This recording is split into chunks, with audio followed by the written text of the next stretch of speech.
수양에 간다고 차양대가 몇 번 빠져도 그래도 잘 하지요? 네. 제가 뒤에서 같이 불렀습니다. 기도하시겠습니다.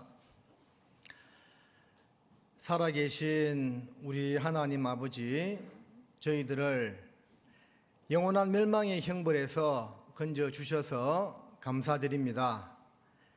죄인으로 태어나서 수많은 죄악 가운데 살아왔고 그 죄로 인하여 지옥의 형벌을 받을 수밖에 없었지만 우리 주 예수님께서 우리의 모든 죄악을 친히 짊어지시고 우리가 받아야 할 저주와 형벌을 대신 감당하심으로 우리의 모든 죄악을 깨끗이 씻어주시고 그 보배로운 피로 의롭다 하여 주신 은혜 감사드립니다. 주의 몸된 교회 안에 저희들 인도하여 주시고 영육간에 필요한 은혜로 채워주심을 믿고 감사를 드립니다. 주의 날을 맞이하여서 귀한 성도님들 한자리에 불러 모아주신 은혜도 감사드립니다.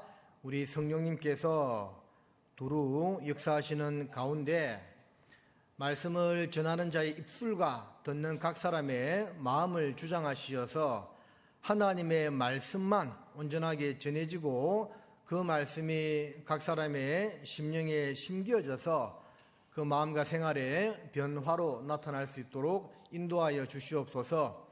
여러 가지 사정과 형편으로 함께하지 못한 지체들 어디에 있든지 보살펴 주시고 또 다음 모임에는 빠지지 않도록 인도하여 주시옵소서. 고개 숙여 기도하는 사랑하는 주의 지체들 가운데서 시험과 고난과 육신의 질병과 경제적인 어려움을 겪고 있는 분들 있다면 주의 선하신 손길로서 보듬어 주시고 능력의 말씀으로 붙들어 주시기를 원합니다.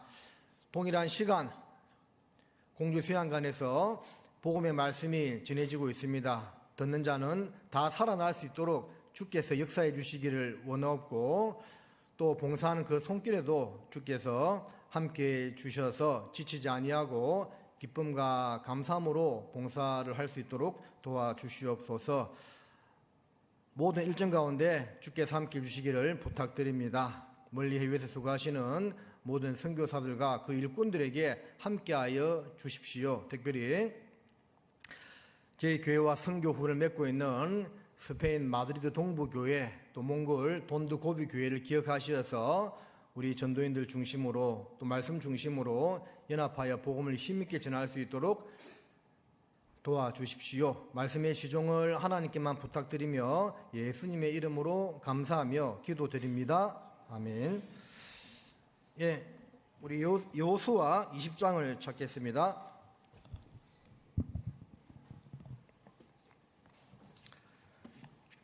구약성경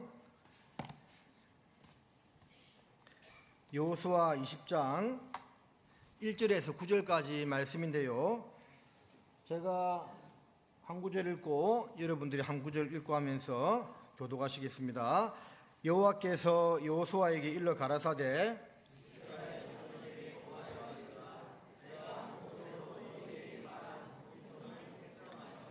부지 중 오살한 자를 그리로 도망하게 하라. 이는 너희 중 피의 보수자를 피할 곳이니라.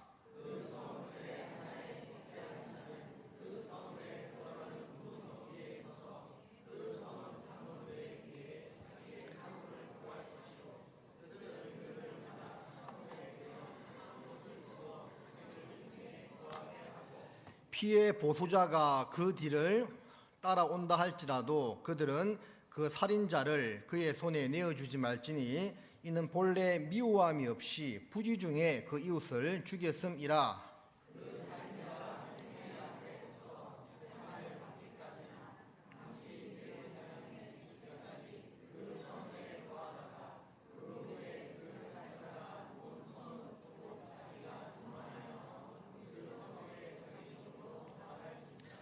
무리가 납달리의 산지 갈릴리 게데스와 에브라임 산지의 세겜과 유다 산지의 기랏 아르바 곧 헤브론을 구별하였고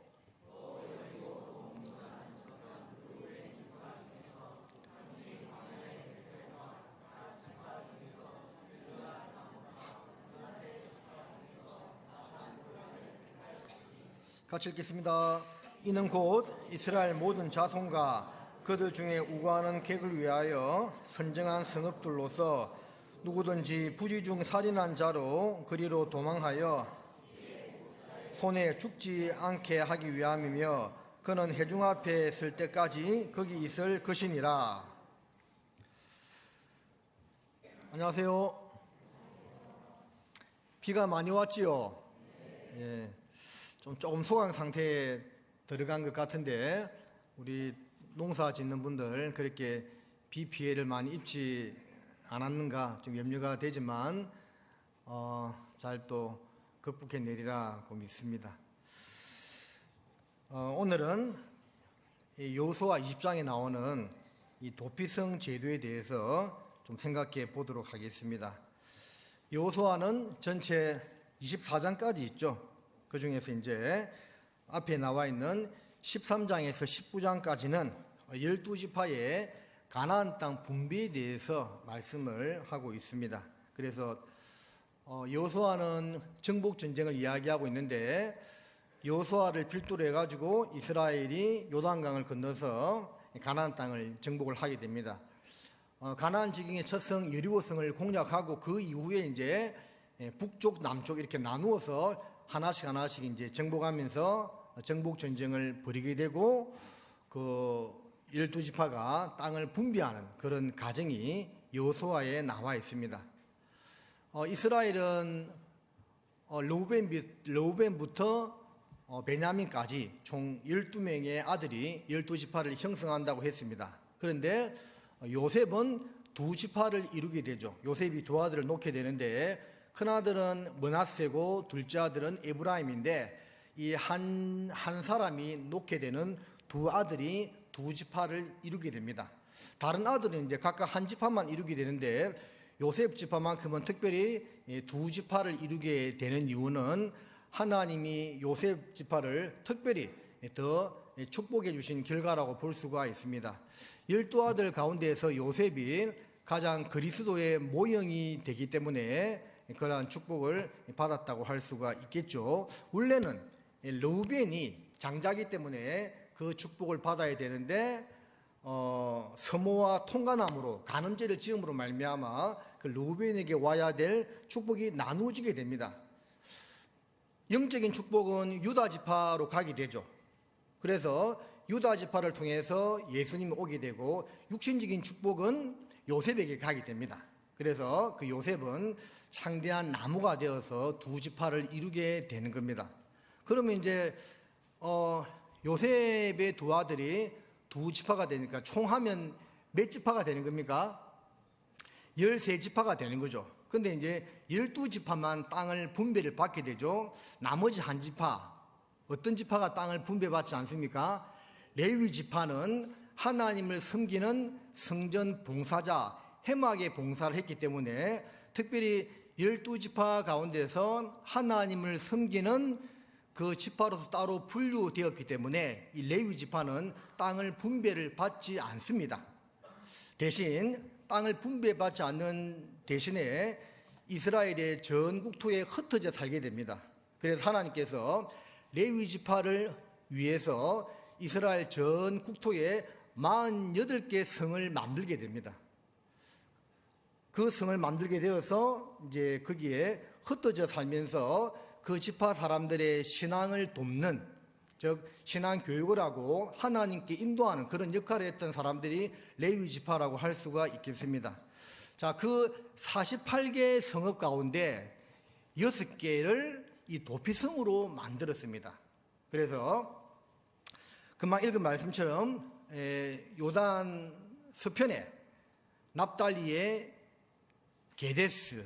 게데스를 두고 에브라임의 세겜, 유다의 헤브론, 요단 서편 땅에 3개 두고 요단 동편 땅에 르우벤 땅에 베셀이라는 곳에 두고 그리고 갓의 길르앗 라못, 므낫세의 바산 골란. 그 최근에는 뜸한데 예전에 중동 사태 이야기할 때 뭐 골란 고원 그런 이야기 나온 적 들어본 적이 있을 겁니다. 그 골란 고원이 바산 골란을 이야기합니다. 그래서 요단 동편에 3개, 서편에 3개, 이 도피성을 두었습니다. 자, 왜 두었냐면 부지 중 오살한 자를 구원하기 위한 제도였습니다. 자, 부지 중 오살했다. 무슨 말이냐? 고의적으로 사람을 죽인 것이 아니고 우연히 실수로 사람을 죽이게 되었다. 그 말입니다. 자, 지금도 이제 그러한 일들이 있을 수가 있죠. 차를 운전하고 가다가 갑자기 뛰어드는 사람을 치어서 죽게 만들었습니다. 그도 살인 맞죠? 이건 이제 고의적인 살인이 아니고 부지 중에 그릇할 오자 실수로 사람을 죽인 경우에 해당되겠죠. 그래서 살인자는 크게 이제 두 종류로 나누어지게 됩니다. 고살자가 있고 오살자가 있습니다. 고살자는 말 그대로 고살자, 고의적으로 사람을 죽인 사람이 고살자에 해당되는 것이고, 오살자는 실수로 사람을 죽인 사람이 오살자에 해당됩니다. 이 도피성 제도는 고살자가 아니라 오살자, 오살한 사람들을 구원하기 위한 제도였다는 그 말입니다. 그래서 전국토에 6개를 이제 만들어 놓았는데, 물론 성경에 나오는 모든 사건과 인물, 어떤 지명들은 예수 그리스도의 모형이 됩니다. 도피성도 역시 마찬가지죠. 우리 삶의 구원자이자 도피성이자 피난처이자 안식처가 되시는 예수 그리스도의 모형이라고 할 수가 있습니다. 세상 가운데서 방황하고 살아오다가 우리들은 예수 그리스도를 만나게 되었습니다. 예수님의 이 안식안에, 하나님의 안식안에 들어오게 되었죠. 예수님은 우리 삶의 피난처가 되시고 도피처가 되시고 우리 삶의 안식처가 되시는 분이라는 것을 이 도피성 제도를 통해서 교훈받을 수가 있습니다. 민수기 35장에도 나오고 신명기 19장에도 나오고 여호수아 20장에도 나옵니다. 그러니까 민수기에도 도피성 제도가 나오고 신명기에도 나오고 여호수아에도 나오고 같은 제도인데 3번이나 언급되어 있습니다. 성경에 한 번만 언급되어 있어도 그것은 진리고 사실이고 그 규례대로 따라야 되는데, 물론 이제 3번이나 반복되어 있다는 것은 이 도피성 제도가 중요하다는 것을 우리에게 교훈해 주고 있습니다. 모임 때 가끔씩 그런 말씀 드릴 때가 있죠. 성경을 보면 성경은 한 권이죠. 물론 66권으로 이루어진 전권 한 권인데 이 내용 안에 반복되는 내용들이 꽤 많이 있습니다.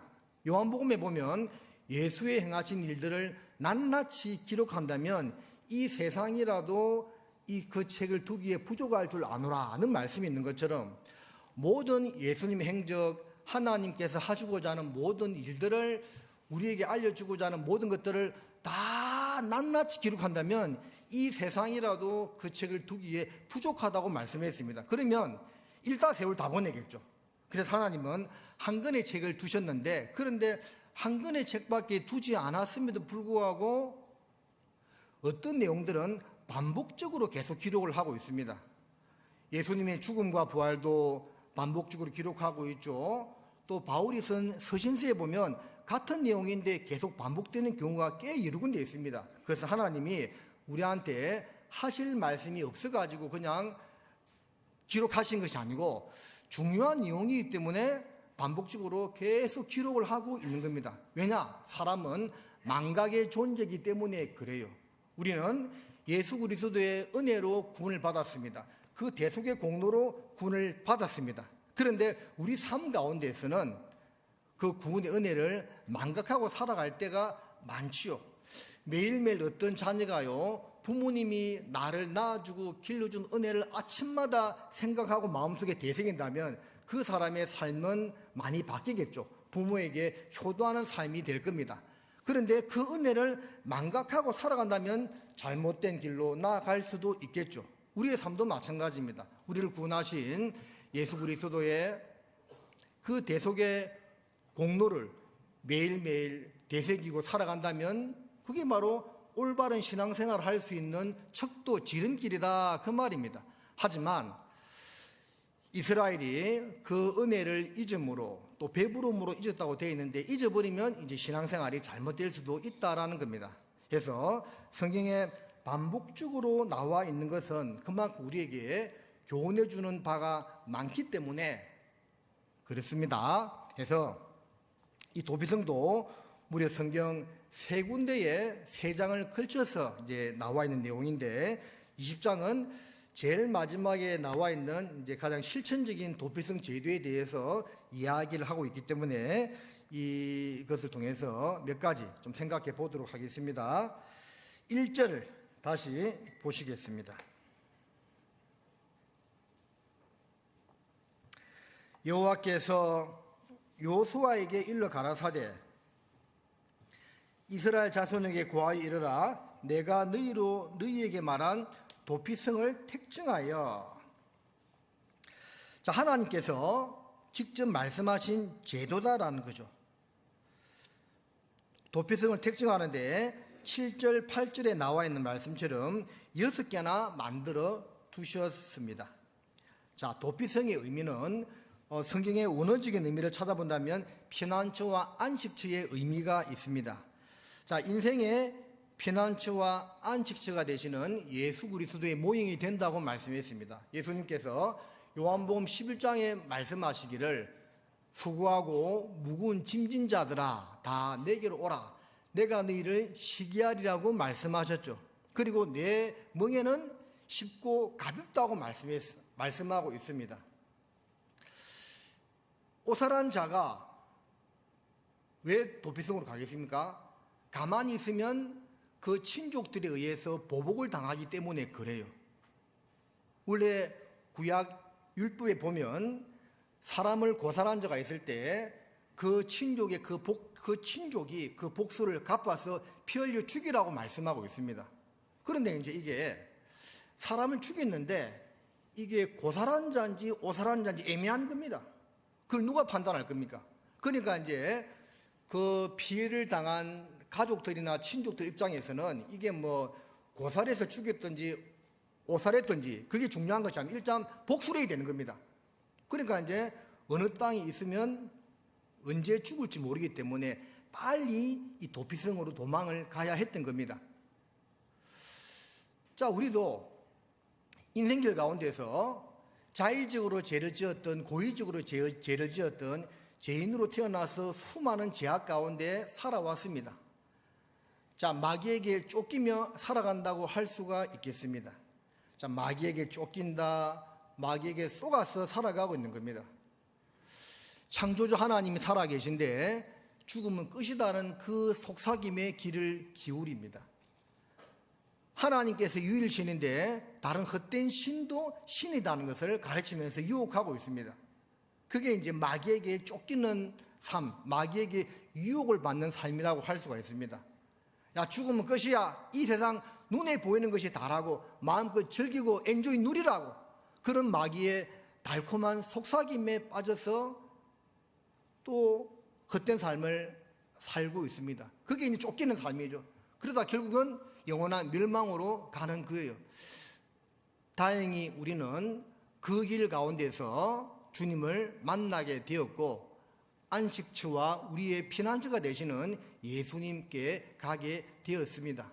도피성, 바로 안식처와 피난처가 되시는 우리의 예수 그리스도를 가리키고 있는 겁니다. 자, 그것을 이제 6개 두었다고 말씀했죠. 왜? 누구든지 언제라도 빨리 도망가게 하기 위해서 그렇다라는 겁니다. 살인에는 2가지 종류가 있다고 했죠. 고살자가 있고 오살자가 있다고 했습니다. 근데 이 도피성은요, 고살자에게는 해당되지 않습니다. 고의적으로 사람을 죽였으면 하나님께서 뭐라고 말씀하셨느냐면 내 단에서라도 끌어내려 죽이라고 했습니다. 그러니까 실수로 사람을 죽였을 때만 이 도피성으로 피하여 구원을 받을 수가 있었고요, 고의적으로 고살한 사람은 이 도피성에 도망가도 거기서 받아주지 않는 겁니다. 나중에 재판하게 되거든요. 진짜 너가 고의적으로 사람을 죽였는지 실수로 죽였는지 판단해가지고 들여보내주기 때문에 고살자는 해당되지 않는 겁니다. 구약 율법에 사람이 이제 오살했을 경우에는 도망을 치는데 이 도피성 제도가 생기기 전에 도망할 장소가 어디였냐면 성막이었습니다. 이 도피성 제도는 가나안 땅에 들어가서 땅을 분배받고 난 이후에 만든 제도죠. 근데 그전에는 이 도피성이 없었기 때문에 40년 강야 생활하는 가운데 이런 일이 생겼을 때는 이제 어떻게 되겠습니까? 그대로 죽어야 되냐요? 그때는 성막으로 도망을 가면 되었습니다. 성막에 가가지고 그 번제단 뿔이 4개 있죠. 번제단 뿔이 몇 개 있다고요? 4개 있습니다. 여러분 표정이 처음 듣는 표정 같아가지고 번제단 뿔이 4개인 거는 알고 있어야 되는데, 그래서 그 번제단 뿔을 잡으면 살 수가 있습니다. 이 도피성 제도가 생기기 전에는 오살한 자면 빨리 성막으로 도망가가지고 번제단 뿔이다 이게 탁 붙잡고 있으면 그 사람을 죽일 수가 없었고 이제 심판을 받게 했다 그 말입니다. 하지만 고살한 자면 번제단 뿔을 잡아도 그 단에서 끌어내려 죽이라고 했습니다. 그렇게 죽임을 당한 대표적인 인물이 요압이죠. 요압은 다윗이 왕이 되는데 수많은 공로를 세웠던 장군이었습니다. 그런데 그가 이제 그 삶 가운데 자기 지위를 지키기 위해서 죄 없는 의로운 사람 2사람을 죽였다고 했죠. 물론 이제 사람들 볼 때 그렇다는 말입니다. 이스라엘의 군대 장관 아브넬과 유다의 군대 장관 아마샤를 죽였습니다. 자, 그 2사람을 죽인 죄로 인해서 다윗이 유언할 때 요압을 그냥 살려두지 말라고 이야기했습니다. 그래서 이제 그가 아도니아의 반역에 가담한 죄로 나중에 솔로몬이 즉위했을 때 그 죽임을 면기 위해서 도망가게 됩니다. 어디로 도망가느냐? 이 성막으로 도망가서 제단불을 딱 붙잡아요. 버나야가 죽이러 갔다가 제단불을 잡고 있으니까 못 죽이고 솔로몬에게 와서 이야기합니다. 왕이시여, 이 버나야가 살기 위해서 제단불을 잡았습니다. 어떻게 하면 좋을까요? 물으니까 그때 솔로몬이 뭐라고 이야기했습니까? 제단에서라도 끌어내려서 죽이라고 했습니다. 그래서 버나야가 가가지고 제단에서 끌어내려서 요압을 쳐서 죽이고 그친 땅에 있는 자기 집의 묘실에 장사되었다고 되어 있습니다. 그러니까 이 고살한 사람은 이것에 해당되지 않는다는 것을 알 수가 있습니다. 자, 오살한 사람은 이제 이 도피성 제도를 통해서 구원을 받을 수가 있는데, 우리 모든 사람들은, 우리 구원받은 성도들은 과거에 오살자였다고 볼 수가 있습니다. 도덕적인 제도 죄지만 근본적인 가장 큰 죄는 뭐예요? 요한복음 16장 9절 말씀에 뭐라고 되어 있죠? 죄에 대하여라면 저희가 나를 믿지 아니하며라고 되어 있죠. 예수 그리스도께서 십자가에 흘린 보배 피로 모든 죄악을 깨끗이 다 용서했는데 그 구속의 공로를 믿지 않는 죄, 그것은 용서받을 일이 없는 거죠. 그게 고살하는 겁니다. 고의적으로 죄를 짓지 않는 겁니다. 예수 그리스도의 그 보배 피를 거부하는 그 죄는 그 어떤 것으로도 구원받을 수가 없죠. 그게 고살하는 겁니다. 그래서 고살자들은 도피성으로 가더라도 제단불을 잡더라도 용서받을 수가 없었다라는 겁니다. 믿지 않는 죄는 그 어떤 것으로도 용서받을 수 없다는 것을 알려주고 있는 겁니다. 하지만 오살자는 회개하면 누구든지 구원을 받을 수가 있는 겁니다. 그래서 그 오살한 사람들을 위해서 이스라엘 전역에 요단강을 중심으로 동편에 3개, 서편에 3개 만들어 놓았습니다. 실제 이스라엘 어느 지역에 있더라도 가장 가까운 도피성은 하루 안에 갈 수 있었다고 합니다. 이스라엘 이제 국토가 우리 전라남북도 합한 크기만큼 되는데 이 도피성이 모여 있는 것이 아니고 삼각형 구도로 떨어져 있습니다. 갈릴리 호수 쪽에 하나, 밑에 사해 쪽에 하나, 중간에 사마리아 쪽에 하나, 또 요단 동편으로도 북쪽과 남쪽과 중간 지역에 각각 한 군데씩 이렇게 삼각형 모양으로 도피성이 있어가지고 어느 지역에 있더라도 그런 오살한 죄를 범했을 때 하루 안에 다 갈 수 있는 거리였다고 합니다. 그래서 우리에게 무엇을 알려주고 있습니까? 하나님은 오살한 모든 사람들이 다 구원받기를 원하신다는 겁니다. 디모데전서 2장 4절에 하나님은 모든 사람이 구원을 받으며 진리를 아는 데 이르기를 원하신다고 말씀하고 있고, 또 사도행전 17장에는 이렇게 말씀하고 있지요. 자, 그 말씀 찾아보겠습니다. 사도행전 17장입니다.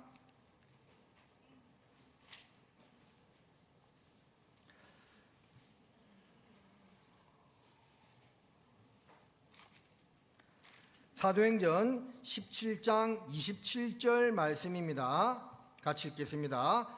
이는 사람으로 찾아 발견케 하려 하심이로되 그는 우리 각 사람에게서 멀리 떠나 계시지 아니하도다.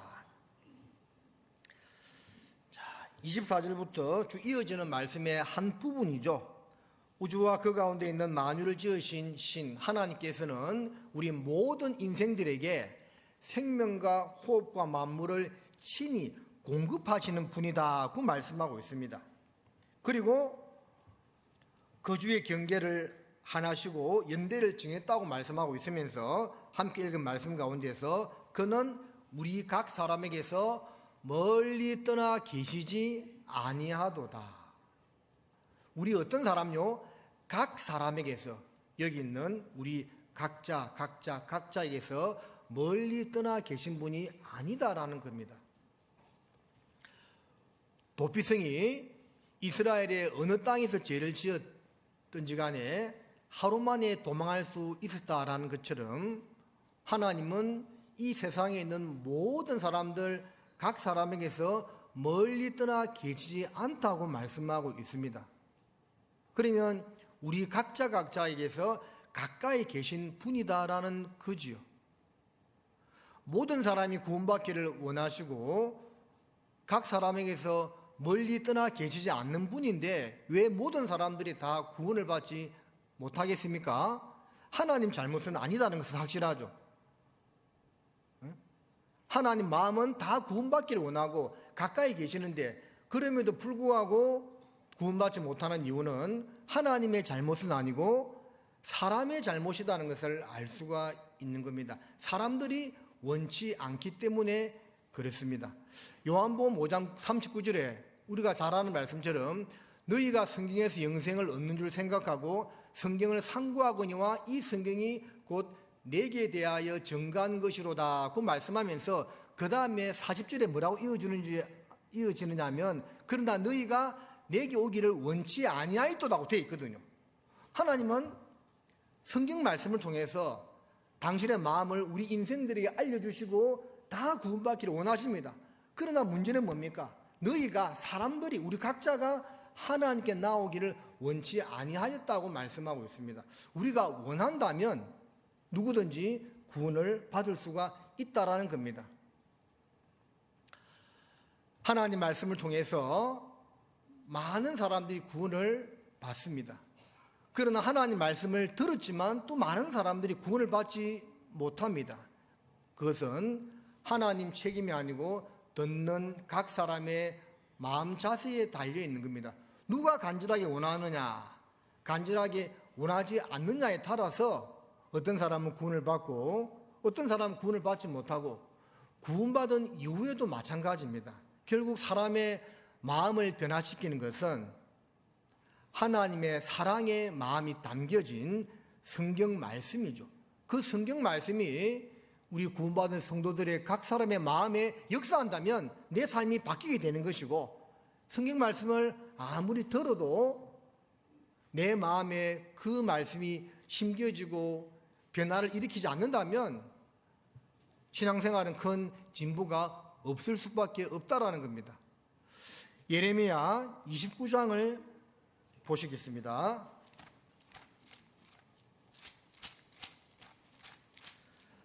예레미야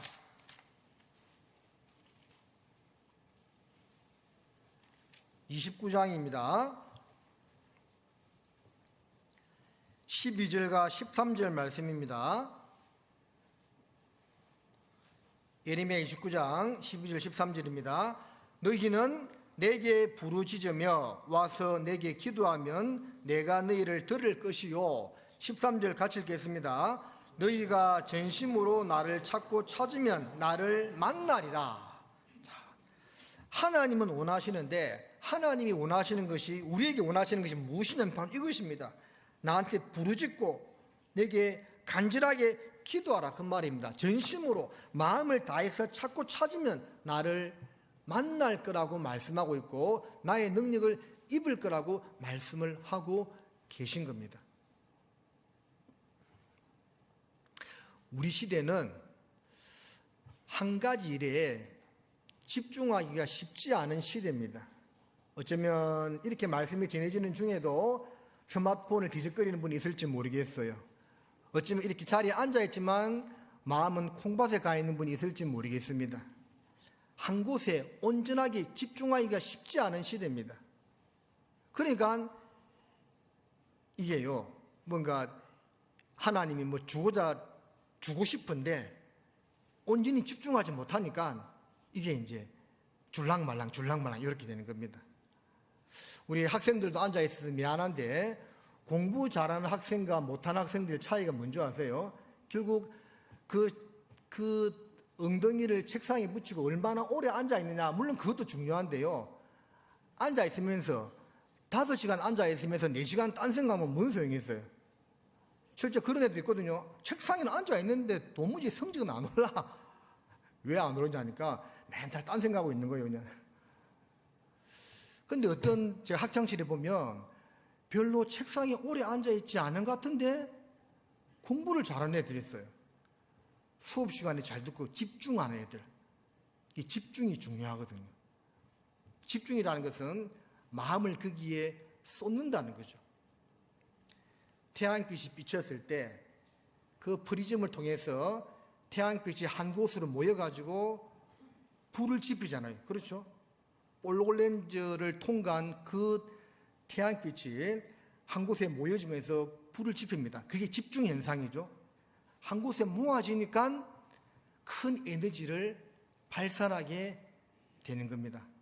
그래서요, 우리 개인적으로도 가장 중요한 일에 몰두하는 것이 중요하고, 교회적으로도 가장 중요한 일에 온 성도들이 얼마나 마음을 모으느냐에 따라서 일의 성패는 결정되는 겁니다.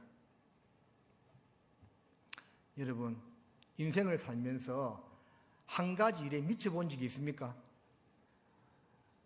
저 사람은 농사 짓는데 미쳤다, 그냥. 얼마나 농사를 좋아하는지, 그냥. 배농사 얼마나 연구하는지, 고추농사 얼마나 연구하는지. 거기 그냥 미친 사람이다. 우리 학창시절에요, 당구에 미친 애들이, 당구에. 종일 그냥 머릿속에 당구만 생각하는 겁니다. 당구에 미치니까 학업 성적은 떨어지고 다마수는 올라가는 겁니다. 그래서 150, 200, 저도 몇 번 가봤는데 저는 해봐도 100 이상은 안 되더라고요. 그래서 포기했습니다. 내 실력은 이쪽은 아니구나 싶어서 포기했는데 어떤 애들은 막 200, 300 치는 애도 있었거든요. 그게 왜 300 치느냐 하니까 종일 머릿속에 그것만 생각하고 있는 거예요. 집중. 어떻게 치면 된다 이런 거 막 계산하고. 그러니까 실력이 올라갈 수밖에 없는 거예요. 공부 잘하는 애들은 수학 계산, 기하학, 벡터, 공식 외우고 이런 게 집중하니까 올라가는 겁니다. 그래서 하나님은 정말 우리 인생들에게 가장 귀중한 구원을 주기를 원하시고, 구원받은 우리들에게도 로마서 8장 32절에 있는 말씀처럼 그 아들을 내어주신 이가 그 아들로 더불어 모든 좋은 것을 우리에게 은사로 주지 아니하시겠느냐라는 말씀처럼 그 구원 이후에 필요한 많은 것을 주기를 정말 하나님은 원하십니다. 천국에 가보면 이 땅에서 우리한테 주고자 하는 얼마나 많은 선물 보따리들이 있겠습니까? 그런데 우리가 그것을 다 받아야 되는데 왜 받지 못하느냐면 전심으로 하나님을 찾지 못하기 때문이다 하고 보여집니다. 너무 많은 일에 우리 마음이요 산산조각이 나 있는 거예요. 그래서 이 마귀가 하는 일은 어떤 일이라고 했죠? 마귀는 흩어버리는 겁니다. 우리 마음도 흩어버립니다. 가장 중요한 것은 복음을 전하는 일인데 그 복음을 전하는 일에 집중하지 못하도록 흩어버립니다. 네 지금 네 코가 석자인데 뭔 교회를 그렇게 열심히 하냐고. 너 경제적으로 어렵잖아. 지금은 그럴 때 아니야. 마음을요 자 흩어버리는 겁니다. TV나 세상 여러 가지 일들로 인해서 우리 마음을요 복음 전하는 일에 집중하지 못하도록 흩어버리는 겁니다. 교회도 마찬가지입니다. 교회도 수양회가 되고 있고 또 계속 복음이 전해지고 있습니다. 그럼 거기에 이 기간 동안에는 거기에 마음을 다 모아야 되는데 마귀는 한 가지 일에 마음을 모으지 못하도록 분산시킵니다. 별것도 아닌 것 때문에 마음이 나누어지게 하고 틀어지게 하고 삐지게 하고 해가지고요 마음을 쪼개버리는 겁니다. 그러면 이제 마음이 모아져야만 그 일에 효과가 나타나는데 마음이 분산되면 힘이 분산되면 안 되기 때문에 그건 마귀가 하는 일입니다.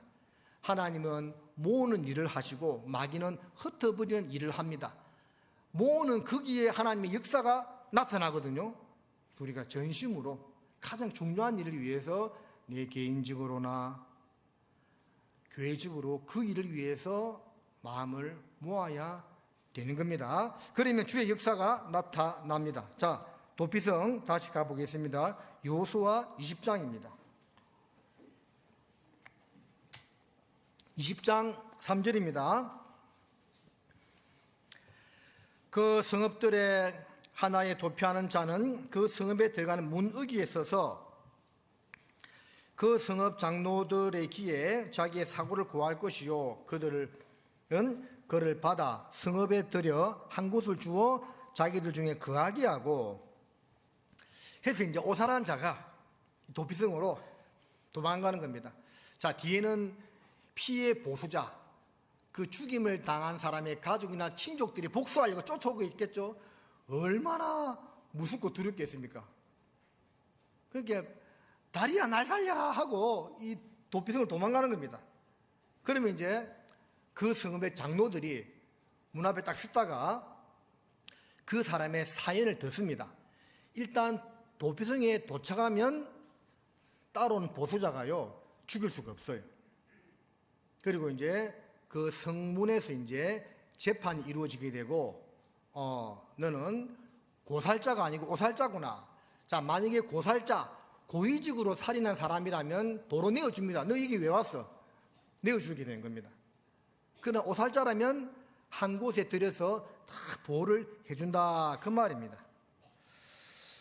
오살자, 오자가 그렇다 오자인데 이 3절을 제가 읽어야 되는데 3절에 부지 중 오살한 자를 그리로 도망하게 하라. 이는 너희 중 피해 보수자를 피할 곳이니라. 오살한 자, 실수로 사람을 죽인 자를 말한다고 했지요. 그렇다 오자인데 히브리어 뜻은요 길을 잃다의 의미를 담고 있습니다. 오살한 자, 오자, 길을 잃은 사람이란 뜻을 담고 있다 그 말입니다. 자, 우리가 길을 잃은 사람이죠. 이사야 53장 6절에 무엇이라고 말씀하고 있습니까? 우리는 다 양 같아서 그릇 행하여 각기 제 길로 갔거늘. 우리는 다 양 같아서 하나님을 떠나서 각기 제 길로 간 사람입니다. 길을 떠난 사람, 길을 잃어버린 사람이었다 그 말입니다. 우리를 바로 말하고 있는 오살한 자는. 그래서 우리가 그 도피성으로 가서 구원을 얻었다는 것은 하나님의 뜻을 떠나서 길을 잃고 마음껏 방황하던 우리들이었지만 그 방황하는 가운데 우리 속에 영혼의 안식을 얻기 위해서 나름대로 찾았습니다. 그러죠? 세상 즐거움으로 내 마음의 안식을 찾아볼까? 세상 여러 가지 일들을 성취함으로 내 인생의 목적을 찾아볼까? 자식을 통해서 내 삶의 만족을 얻어볼까? 여러 가지를 추구하면서 살았습니다. 올해 농사가 내년보다 더 잘 되면 내 삶에 만족이 올까? 좀 더 높은 수익을 얻게 되면 내 삶의 질이 좋아질까? 인간관계가 더 원활해지면 내 마음이 편안해질까? 여러 가지를 취했습니다. 이것도 해보고 저것도 해보고 했습니다. 그런데 아무리 세상 어떤 것을 취해보더라도 내 영혼의 진정한 갈증은 채울 수가 없었지요. 영혼의 갈증은 예수님을 통해서 제사함을 받을 때만 가능한 것이었습니다. 요한복음 8장 32절에 너희가 진리를 알지니 진리가 너희를 자유케 하리라고 말씀하고 있지요. 그 진리는 뭡니까? 예수님의 죽음과 부활을 통한 복음의 진리를 말씀하고 있는 것이지요. 그 복음의 진리를 깨달았을 때 참으로 마음에 안식과 평안을 누리게 될 수가 있는 것입니다. 그 어떤 것으로도 피할 수가 없는 겁니다. 3절 끝을 좀 다시 보겠습니다. 너희 중 피의 보수자를 피할 곳이다. 그 말씀하고 있죠. 피의 보수자. 우리한테는 마귀입니다. 마귀. 이 세상은 마귀에게 넘겨준 곳이라고 했죠. 어디 가나 마귀의 근세가 다 지고 있고 마귀가 역사하는 곳입니다. 그곳에서는 안식을 찾을 수가 없는 겁니다. 오직 이 교회 가운데 주님 안에 들어와야만 안식을 찾을 수가 있다는 거죠. 우리는 인생길 가운데서 그것을 깨닫고 이 교회 가운데 들어온 축복받은 하나님의 자녀다라는 것을 기억하고 살아야 됩니다. 여러분, 맞지요? 사람은 이 마음에 기쁨이 있으면 그 기쁨이 얼굴로 나타나게 되어 있습니다. 마음에 가득한 것이 밖으로 나오거든요. 그래서 우리 속에 그리스도로 인한 새 생명, 영원한 생명을 가지고 있기 때문에 제가 다 여러분들 영혼을 제가 책임질 수는 없지만 아마 거의 다 가지고 있지 않을까 생각합니다. 혹시나 모르겠습니다. 아직 좀 덜 된 분이 있을지는 모르겠는데 그러면 빨리 이제 확인해야 되고요. 있다면 그것으로 인한 이 기쁨과 감사의 모습이 우리 속에 나와야 됩니다. 주님이요, 항상 기뻐하라, 쉬지 말고 기도하라, 범사에 감사하라, 그 이야기했죠.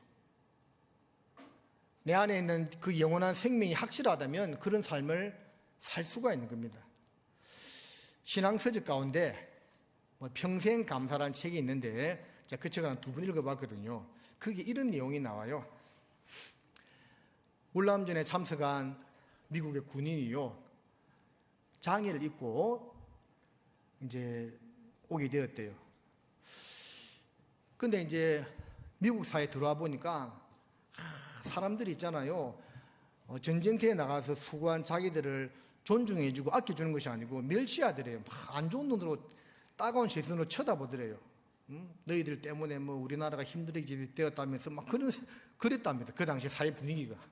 그래서 이 참전 용사가요, 너무나 분통해가지고 나는 전쟁터 나가가지고 한쪽 다리에 장애를 입고 이렇게 나라를 위해서 고생하고 돌아왔는데 나를 이렇게 푸대접하면서 마음속에 불평과 원망이 끊임없이 올라오더래요.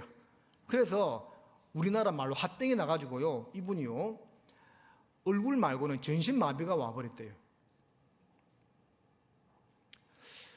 그래서 병원에 갔다 옵니다. 얼굴만 움직이고, 안 그래도 한쪽 다리 장애를 입었는데 속에 분통이 터져가지고요, 이 몸에 그냥 장애가 장애를 입어버린 겁니다.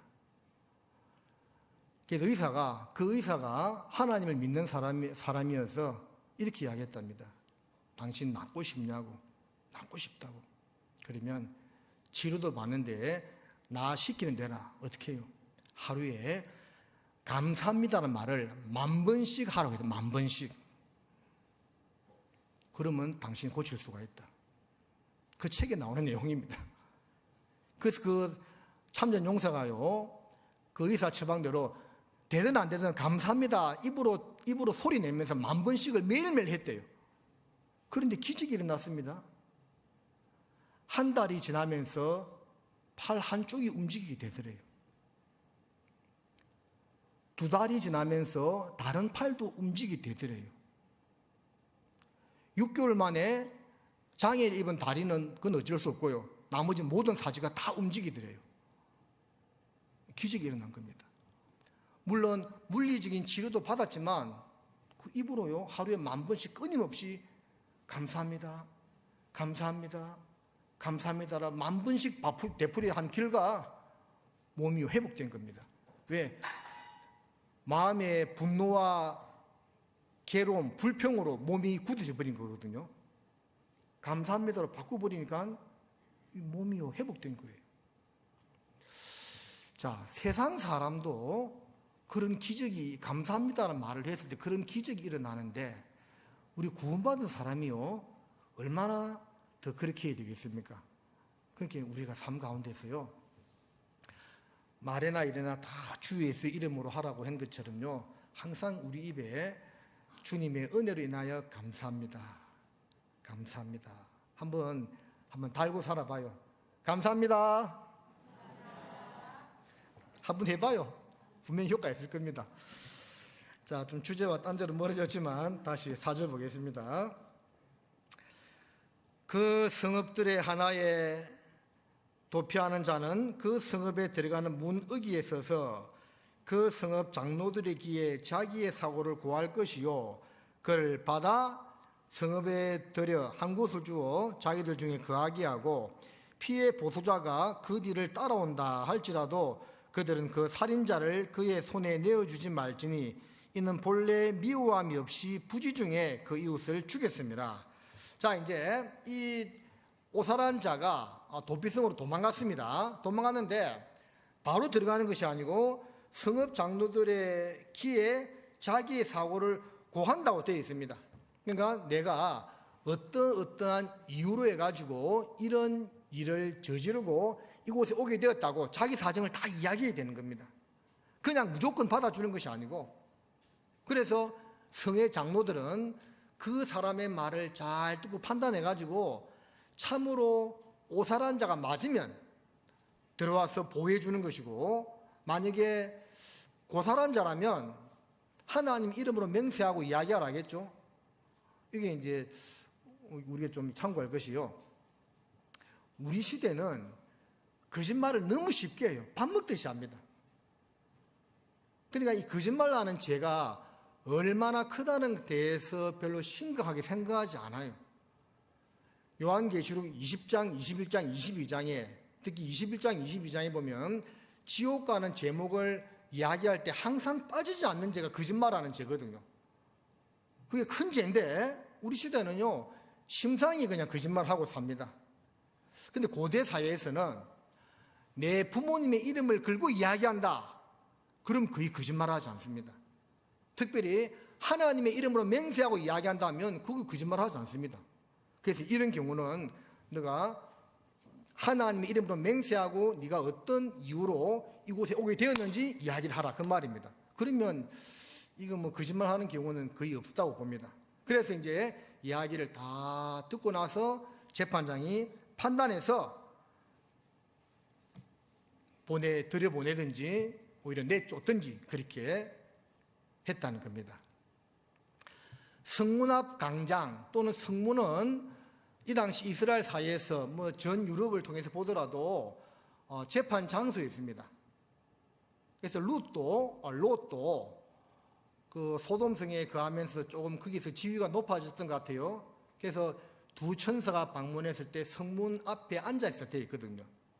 그 보아스가 기업 물을 자에 대한 것을 이야기할 때도 성읍의 장로들을 성문 앞 광장에 모아놓고 이야기했다고 되어 있고, 또 에스라가 율법을 백성들에게 가르칠 때도 그 성문 앞에서 사람들을 모아놓고 율법을 가르쳤다고 되어 있거든요. 성문 앞 장소, 그 성문 앞 광장은 고대 이스라엘 사이에서 재판, 하나님의 뜻을 선포하는 장소, 또 회의 장소, 이런 여러 가지 용도로 쓰였다는 것을 알 수가 있는데, 그 자리에서 자기 사정을 이야기를 했다는 겁니다. 자, 이것은 우리에게 어떠한 교훈을 주고 있습니까? 도피성 대신, 자, 도피성은 예수님의 모형이라고 했죠. 그 도피성 대신 예수님에게 들어가기 위해서는 먼저 뭐 해야 된다? 자기 죄에 대한 고백이 있어야 된다는 겁니다. 얼렁뚱땅 들어갈 수는 없습니다. 문으로 들어가야 된다는 겁니다. 즉 회개 없는 구원은 없다는 것을 말하고 있습니다. 내가 의인을 부르러 온 것이 아니요 죄인을 불러 회개시키러 왔다는 그 말씀처럼, 이게 우리가 이제 쉽게 회개 이렇게 이야기하는데, 그 안에는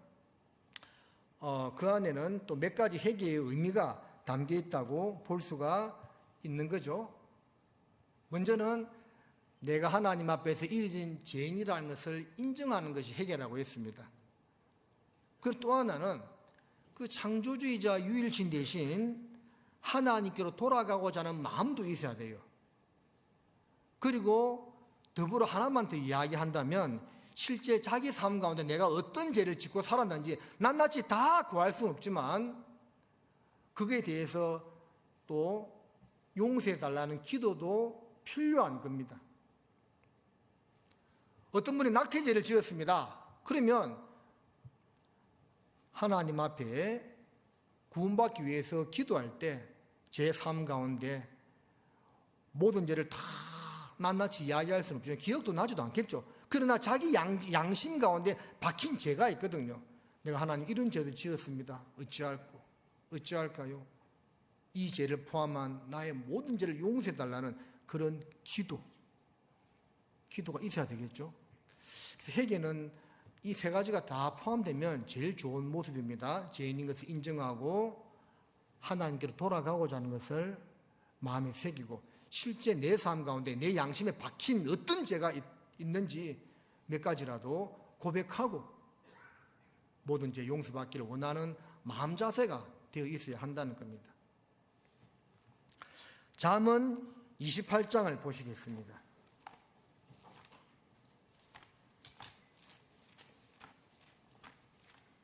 잠언 28장 13절입니다. 잠언 28장 13절 말씀은 우리 같이 읽겠습니다. 자기의 죄를 숨기는 자는 형통치 못하나 죄를 자복하고 버리는 자는 불쌍히 여김을 받으리라. 자기 죄를 숨기는 자는 형통치 못한다고 했죠. 내 양심 가운데 숨겨져 있는 죄를 회개해야 됩니다. 그리고 버리고자 하는 마음이 있을 때 그 사람 마음속에 진정한 복음이 믿어지게 되는 거예요. 또 우리 삶 가운데서라도 신앙이 점점 더 좋아지기 위해서는 내 삶에 대한 죄를 자꾸 자복하고 버리는 모습이 실제 나타나야 됩니다. 내가 지금 하나님 앞에 신앙생활을 잘 하고 있는가 못하고 있는가를 생각해 볼 수 있는 여러 가지 척도가 있습니다. 구원받은 지가 5년 되었든 10년 되었든 구원받기 전에 내 모습을 한번 딱 진단해 보고, 그때로부터 지금 1년이 지났든 5년, 10년, 30년이 지났든 그때 처음과 비교했을 때 내 삶 가운데 얼마나 많은 것들이 제거되었는가 잘 살펴볼 필요가 있습니다. 간단하게 술, 담배를 했는데 끊었다. 입에 욕을 달고 살았는데 지금 안 한다. 기타 등의 여러 가지 있을 수가 있겠죠. 정말 실제 얼마나 좋아지고 있는가 좀 봐야 됩니다. 근데 처음에 내가 믿었다고 고백했을 때하고 지금 비교했을 때 거의 변화가 없다. 그러면 뭔가 굉장히 심각한 겁니다. 자, 어쨌든 이 오살자는 그 앞에 가서 자기 죄를 다 이야기해야 됩니다. 하고 재판장이 판단해서 들여보내 주었다라는 겁니다. 죄에 대한 고백을 통해서, 회개를 통해서 구원받는다는 것을 알려주고 있는 말씀이죠. 자, 본문 돌아가십니다. 5절을 보겠습니다. 피의 보수자가 그 뒤를 따라온다 할지라도 그들은 그 살인자를 그의 손에 내어주지 말지니 이는 본래 미워함이 없이 부지 중에 그 이웃을 죽였음이라. 자, 피해 보수자, 죽임을 당한 사람의 가족이나 친족을 말하겠죠. 그 뒤를 따라와서 죽이려고 하더라도 그들은, 그 성의 장로들은, 재판장들은 그 살인자를, 도망온 사람을 그의 손에 내어주지 아니하였다라고 되어 있습니다. 당연히 내어주면 안 되겠죠. 오살자면 보호해줘야 되는 겁니다. 내어준다면 도피성의 의미가 없는 거죠. 자, 여기서 이제 내어주다는 말의 뜻도 이제 히브리어로 좀 살펴보니까 문을 닫다의 의미가 있더라고요. 문을 닫다. 내어준다는 말은 문을 닫는다 그 말인데, 내어주지 아니하였다는 말은 문을 열어놓았다 그 말입니다. 도피성의 성문은요 24시간 항상 열려 있었습니다. 닫힌 적이 없어요. 왜? 닫혀 있으면 그 문 열어주는 동안에 기다리다가 재판도 못 받고 죽을 수도 있잖아요. 항상 열려져 있는 겁니다. 누구든지 일단 들어오라 그 말입니다. 그리고 재판을 받고 이제 판단을 하는 건데, 내어주다는 것은 문을 닫다는 말인데, 내어주지 아니하였다는 말은 반대니까 문이 항상 열려 있었다는 것을 알 수가 있습니다. 6개 도피성으로 가는데 해마다 도로 보수를 했답니다. 성경에까지 나오지는 않는데 이제 구전에 의하면 도피성으로 가는 길이 막 숲이 우거지고 막 길이 너무 험하면 도망가다가 뭐 지칠 수도 있잖아요. 해마다 그 6개 도피성으로 가는 길을 매년 이렇게 도로를 잘 닦았답니다. 왜? 쉽게 도망갈 수 있도록. 그리고 이정표를 잘 만들어서 길이 헷갈리지 않도록 또 잘 해놓았답니다. 오살자가 도망하기 쉽도록. 이것은 우리에게 무엇을 말하고 있습니까? 하나님의 구원의 문은 우리에게 항상 열려 있다는 것을 이야기하고 있는 것이죠. 물론 우리 시대에 그 구원의 문이 닫힐 때가 얼마 남지는 않았습니다. 노아의 방주의 문을 하나님이 닫았던 것처럼 그 구원의 문도 닫힐 때가 얼마 남지 않았습니다. 빌라델비아 3장, 요한계시록 3장에 빌라델비아 교회 주시는 그 말씀에도 내가 너희 앞에 열린 문을 두었노니 닫으면 열릴 사람이 없고 열면 닫을 사람이 없다고 말씀하고 있죠. 지금은 교회 앞에 하나님이 열린 문을 만들어 놓았습니다. 곧 닫히겠죠. 닫힐 때까지는 그 길은 평탄한 길이고 좋은 길이고 누구든지 올 수 있는 길이다 그 말입니다. 특별히 길을 맨들맨들하게 잘 닦아 놓았다는 것은 마음이 깨끗하고 단순한 어린아이 같이 순수한 사람이 쉽게 구원받는다는 것을 알려주는 겁니다. 길이 울퉁불퉁하고 거칠었다면 노인과 어린 사람들은 어떻게 갔겠어요, 그죠? 잘 닦아놔야 되는 겁니다. 마태복음 18장 3절에 진실로 너희에게 이르노니 너희가 돌이켜 어린아이들과 같이 되지 아니하면 결단코 천국에 들어가지 못하리라 말씀하고 있죠. 우리가 다 큰 어른인데 어떻게 어린아이가 됩니까? 어린아이와 같은 순수한 마음을 이야기하고 있는 거죠. 그 마음으로 잘 닦여진 길처럼 순수한 마음으로 복음을 받아들일 때 구원 받는다는 것을 이야기하고 있는 겁니다. 또 그 도피성으로 가는 길 중간중간에 이정표를 많이 만들어 놓아가지고 헷갈리지 않도록, 잃어버리지 않도록, 길을 잃지 않도록 했다고 했죠. 자, 이것은 또 우리에게 어떤 것을 교훈해 주겠습니까? 우리 인생길 가운데 하나님이 여러 가지 사건들을 통해서 또 여러 가지 일들과 내 주변의 사람들을 통해서 그게 바로 이정표죠. 인도하는 겁니다. 길을. 잘 생각해 보세요. 여러분 아마 이 구원을 받을 때 육신적으로 잘 먹고 잘 살다가 형통하게 지내다가 구원을 받은 분은 아마 거의 없을 거라고 보여집니다.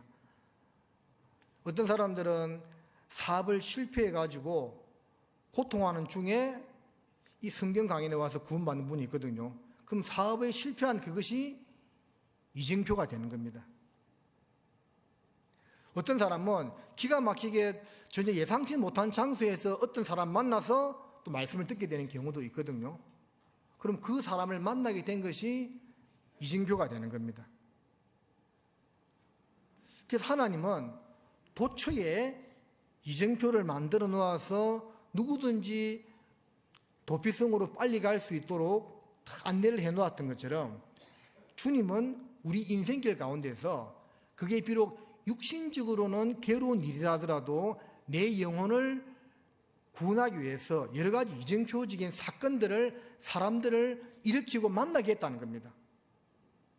그래서 우리가 천국에 들어갔을 때 그제서야 밝히 알게 될 겁니다.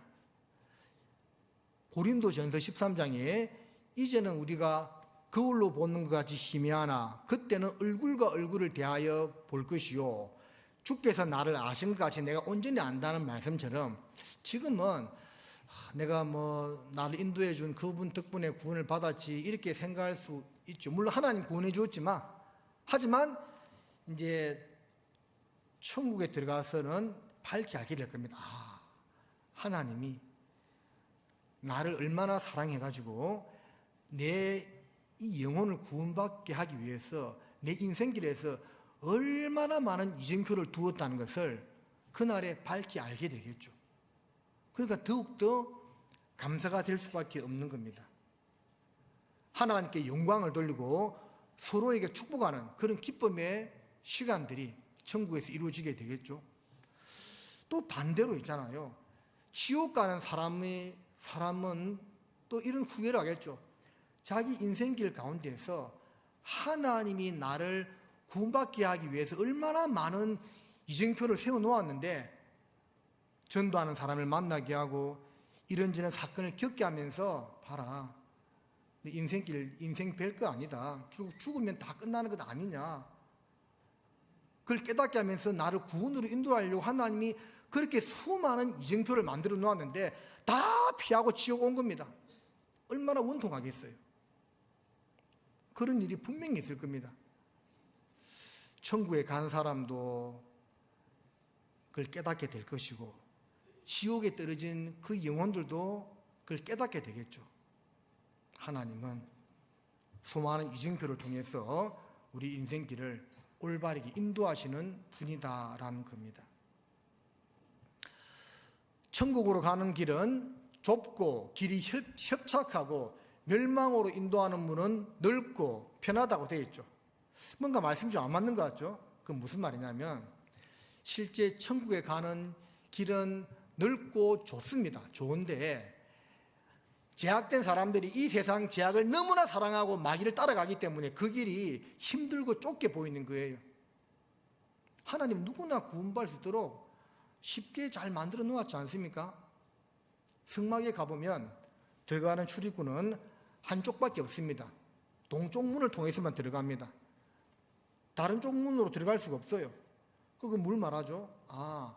성막에 들어가는 것, 하나님 계신 곳에 가는 것, 구원받는 길은 한쪽 문만을 통해서 단 하나의 문만을 통해서 들어간다는 거죠. 오직 예수 그리스도 내가 곧 길이요 진리요 생명이니 나로 말미암지 않고는 아버지께로 올 자가 없다는 말씀처럼 오직 예수 그리스도를 통해서만 구원받는다는 것을 우리에게 알려주고 있는 거죠. 그리고 그 성막 문은요 폭이요 무려 9미터나 되었습니다. 9미터면 우리 어디 가서 9미터 되는 문 봤습니까? 우리 교회당 대양당 문도 3미터도 안 돼요. 9미터면 굉장히 넓은 문입니다. 누구든지 오라 그 말입니다. 누구든지 오라고. 우리 주님은 우리가 구원받기를 그렇게 원하시고 많은 이정표와 넓은 문을 만들어 놓고 오라고 하셨고 우리는 그곳에 들어가게 되었습니다. 자, 다시 본문 보겠습니다. 6절 보겠습니다. 그 살인자가 회중의 앞에 서서 재판을 받기까지나 당시 대제사장이 죽기까지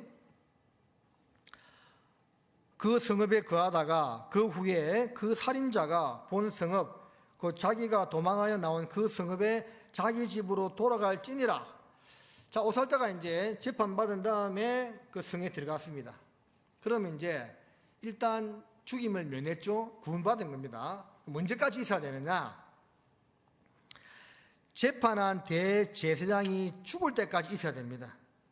그리고 그 이후에 자기 집으로 돌아갈 수 있다는 것을 말하고 있는 겁니다. 이런 것을 보면 하나님이요, 참 피해자나 가해자 양쪽을 다 보호한다는 것을 알 수가 있습니다. 만약에요, 너 그래 오살한 자구나, 너는 고살자가 아니고 오살자이기 때문에 그런 집으로 당장 돌아가 했다고 생각해 봅시다. 그러면 비록 오살한 자지만 그 피해자의 가족들 눈에 볼 때는 얼마나 억울하겠습니까? 우리 아버지 어머니를 죽인 사람인데 비록 오살했다고 저렇게 마음대로 할바하고 다녀? 이해가 안 되는 겁니다. 그 분노가 줄어들겠어요? 분동 터지겠죠. 그래서 오살자는 이 안에 있으면서 보호받게 하고, 또 피해자의 가족들은 어쨌든 실수로 죽였다 하지만 자기 친족과 가족을 죽인 그 사람이 당분간 그 안에서 근신하는 것을 보면서 그 마음을 달래는 그런 시간을 하나님께서 배려하신 겁니다. 자, 이런 것을 보면 하나님이요, 참 기가 막히게 승리에 나가신다는 것을 알 수가 있는 겁니다. 이 사람은 자기를 재판한 대제사장이 죽기까지 10년이든 20년이든 그 사람이 죽을 때까지 자기 고향, 자기 본족, 자기 가족들에게 돌아가지 못하고 그 도피성 안에만 머물러 있어야 됩니다. 그 삶은 힘들지 않았을까요? 얼른 가서 자기 처자식 보고 싶은데, 자기 고향이 그리운데 갈 수가 없는 겁니다. 그 안에서 대제사장이 죽기까지 어쩌면 근신의 시간을 보내야만 되었다는 겁니다. 누가복음 10장에 선한 사마리아인의 비유가 나오죠. 급한 맞아 죽게 된 그 사마리아인, 제사장도 피하여 가고 레위인도 피하여 갔지만 선한 사마리아인이 그를 주막에 데리다가 치료시켜 주었습니다. 그리고 떠났죠. 2데나리온 두고 떠나면서 내가 올 때까지 그를 잘 보살피라고 당부했습니다. 바로 우리의 모습이죠. 우리가 구원받은 이후에 구원은 받았지만 세상에서 묻은 여러 가지 상처와 얼룩이 있는 겁니다. 마치 오살한 자가 도피성 안에 거하면서 그런 것을 치료받고 근신의 기간이었지만 자기 잘못을 나름대로 반성하고 뭔가 자숙의 시간을 가지고 삶의 변화를 이루어 나갔던 것처럼 우리도 구원을 받고 나서는 이 교회 안에 거하면서 믿음 안에서 올바른 신앙생활을 해 나가야 한다는 것을 알려주고 있는 겁니다. 구원을 받아서 오늘 죽어도 내가 천국에 가게 되어서 좋습니다. 그런데 과거 이스라엘 백성들이요, 그 하나님의 은혜와 보호 아래에 있으면서도 애굽의 파와 마늘과 부추, 세상을 그리워했잖아요. 그것은 구원을 받아 우리도 세상을 때로는 그리워하고 세상 것을 취하고자 하는 마음이 들 때도 있다는 것을 보여주고 있는 겁니다. 그러나 한번 홍해를 건너서 강야로 들어온 이스라엘 백성들은 다시 홍해를 건너서 애굽으로 갈 수가 없었습니다. 도피성에 들어온 이 사람은 아무리 가족과 고향이 그리워도요, 다시 갈 수가 없었습니다. 대제사장이 죽을 때까지. 우리도 마찬가지입니다. 구원받고 교회 안에 들어왔지요. 그러면 때로는 세상이 아무리 좋아 보여도 세상 즐기던 그 즐거움을 다시 취하고자 하는 마음이 있어도 그 마음은 들어올 수가 있습니다. 순간 실수로 잠깐 죄를 범할 수는 있겠죠. 그러나 그 생활로 완전히 돌아갈 수는 없습니다. 돌아가면 구원이 아니겠죠. 처음부터 돌아갈 수는 없는 겁니다. 이 교회 안에서 때로는 옛날 세상 즐기던 거 참 좋아 보이기도 하고, 그리우실 때도 있고, 또는 마음의 욕구가 올라올 때도 있겠지요. 그러나 그걸 하진 않습니다. 이 교회 안에서 근신하고 말씀으로 양육받으면서 주님 은혜 가운데 거하는 삶이 되어야 한다는 겁니다. 자, 7절을 좀 보십니다. 여기 6개 성읍이 있는데 칠판으로 한번 설명하면 좋은데요. 제가 그냥 구두로 읽어드릴게요. 갈릴리, 자, 요단 서편 갈릴리 게데스, 납달리 지파에 속해 있는 도피성 중에 하나인 게데스인데 이름의 뜻이 있습니다. 게데스는 거룩이라는 뜻을 담고 있습니다. 자, 도피성은 다 예수님의 모형이 된다고 했죠. 게데스는 거룩이라는 뜻을 담고 있는데 무엇을 말하겠습니까? 예수 그리스도의 거룩하심을 말씀하고 있는 것이고, 또 우리도 그분을 닮아서 거룩한 삶을 살아야 한다는 것을 교훈하고 있는 겁니다. 자, 에브라임 산지의 세겜의 뜻은 어깨입니다. 어깨. 자, 이사야 9장 6절에 예수님에 대한 예언에서 그 어깨는 정사를 메었고라고 되어 있죠. 정사를 메신 그리스도를 말씀하고 있습니다. 그래서 하나의 위치를 말하고 있는 거죠. 우리도 예수님과 함께 높아지는 그 위치를 얻게 된다는 것을 보여주고 있는 겁니다. 자, 유다 산지의 기랏 아르바, 그 헤브론의 뜻은 동료, 동무, 그런 의미를 담고 있습니다. 그래서 이것은 친구 되신 그리스도를 나타내는 모습이라 볼 수가 있겠지요. 우리는 주님의 종이자 또 주님의 친구다는 것을 말하고 있는 겁니다. 8절에 동편에 있는 르우벤 지파의 베셀은 존귀란 뜻입니다. 존귀. 자, 그리스도의 존귀하심을 따라서 우리 역시 주와 같이 존귀한 자가 되었다라는 것을 알려주고 있습니다. 갓 지파의 길랏 라못인데 그 뜻은 높이다의 뜻입니다. 높이다. 그래서 길랏 라못은 하늘 보좌에 앉으신 그리스도의 모습이고, 우리도 주님과 함께 부활한다는 것을 알려주고 있는 말씀입니다. 므낫세 지파의 골란은 기쁨이란 뜻입니다. 그리스도로 인한 기쁨, 우리도 주님으로 인한 기쁨을 누려야 한다는 것을 말하고 있는 것입니다. 자, 9절입니다. 이는 곧 이스라엘 모든 자손과 그들 중에 우구하는 객을 위하여 선정한 성읍들로서 누구든지 부지 중 살인한 자로 그리로 도망하여 피해 보수자의 손에 죽지 않게 하기 위함이며 그는 회중 앞에 설 때까지 거기 있을 것이니라. 자, 이 도피성 제도는 이스라엘 사람이나 이방인이나 모든 사람에게 다 적용이 되었습니다. 그들 가운데 거하는 이방인이라 하더라도, 객이라 하더라도 누구든지 이 혜택을 누릴 수 있었다라는 겁니다. 모든 사람들을 위한 제도. 그래서 우리도 나그네였다가 구원을 받았잖아요. 또 이 세상에서 나그네고 구원받은 우리 지금 현재도 나그네입니다. 베드로전서 1장을 잠깐 보십니다.